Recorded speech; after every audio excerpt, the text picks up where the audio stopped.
ദൈവനാമത്തിന് മഹത്വമുണ്ടാകട്ടെ. കഴിഞ്ഞ ദിവസങ്ങളിലൊക്കെയും പരിപാലിച്ച് ദൈവത്തെ ഓർത്ത് നന്ദി പറഞ്ഞുകൊണ്ട് നമുക്ക് ഒരു നല്ല ദിവസം കൂടി ആയിരിക്കുവാൻ സാധിച്ചെന്ന് ദൈവത്തെ സ്തുതിക്കാം. ദൈവം ഇന്ന് നമുക്ക് നൽകുന്ന ആലോചന, അവൻ്റെ സന്തതി ഭൂമിയിൽ ബലപ്പെട്ടിരിക്കും, നേരുള്ളവരുടെ തലമുറ അനുഗ്രഹിക്കപ്പെടുമെന്നുള്ളതാണ്. ഇന്ന് തലമുറകൾ നശിച്ചുകൊണ്ടിരിക്കുന്ന ഒരു ലോകത്താണ് നമ്മളൊക്കെ ജീവിക്കുന്നത്.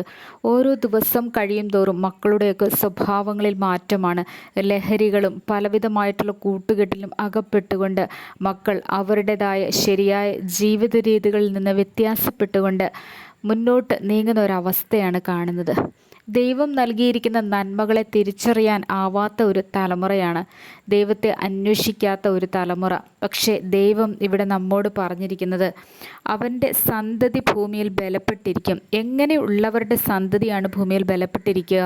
യഹോവയെ സ്തുതിച്ചുകൊണ്ട്, യഹോവയെ ഭയപ്പെട്ടുകൊണ്ട്, യഹോവയുടെ കൽപ്പനകളെ പ്രമാണിച്ചുകൊണ്ട് ജീവിക്കുന്ന മനുഷ്യർ ആരാണോ അവരുടെയൊക്കെ മക്കൾ അനുഗ്രഹിക്കപ്പെടുക തന്നെ ചെയ്യും.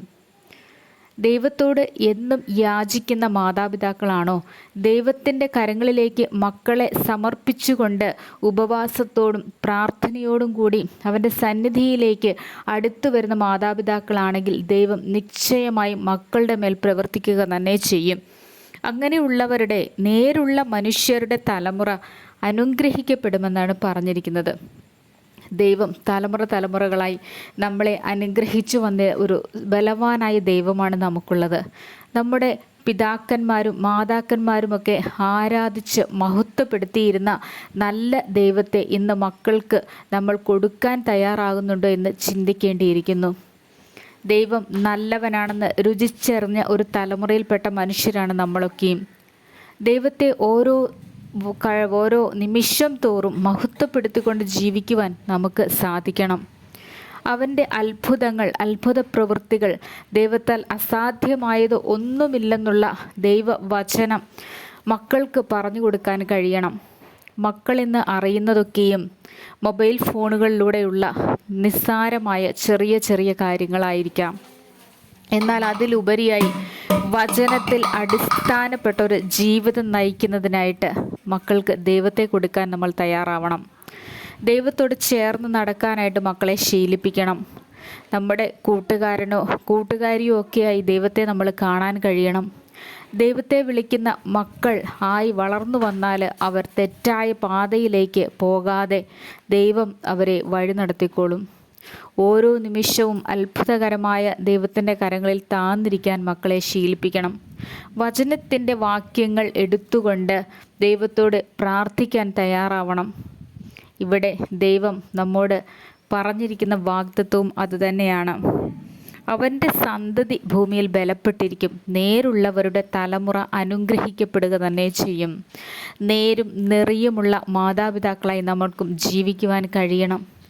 ദൈവത്തിൻ്റെതായ ഓരോ സവിശേഷ ശക്തിയുള്ള, ബലമുള്ള, അത്ഭുതം പ്രവർത്തിക്കാൻ കഴിവുള്ള ആ ദൈവത്തെ നമ്മൾ മക്കൾക്ക് കാണിച്ചു കൊടുക്കാൻ തയ്യാറാവണം.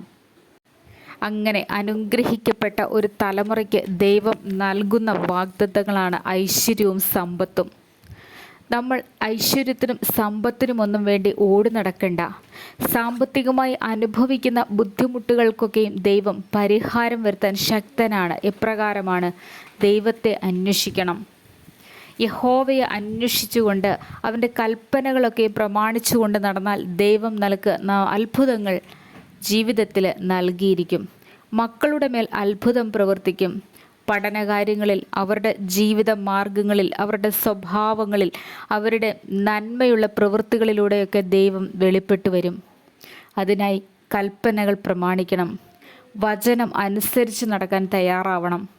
മാതാപിതാക്കൾ കാട്ടുന്ന വഴികളിലൂടെ ദൈവം വചനത്തിനനുസരിച്ചുകൊണ്ട് മുൻപോട്ട് ജീവിക്കുവാൻ മക്കൾ തയ്യാറാകും. ഇങ്ങനെയെങ്കിൽ ദൈവം നമുക്ക് അത്ഭുതകരമായിട്ടുള്ള ഐശ്വര്യവും സമ്പത്തുമൊക്കെ നൽകി അനുഗ്രഹിക്കും. ഇത് നമ്മൾ വിശ്വസിക്കണം. വിശ്വാസത്താൽ എന്തും നേടിയെടുക്കാനായിട്ട് നമുക്ക് സാധിക്കും. നമ്മൾ ഒരു കാര്യം വിശ്വസിച്ചാൽ അത് ലഭിച്ചു എന്ന് നമ്മൾ ഉറപ്പിക്കുക. നമുക്ക് കിട്ടിക്കഴിഞ്ഞു എന്ന് നമ്മൾ ഉറപ്പിച്ച് നന്ദിയോടും സ്തോത്രത്തോടു കൂടി ആയിരിക്കുവാൻ നമുക്ക് കഴിയട്ടെ. ആമേൻ.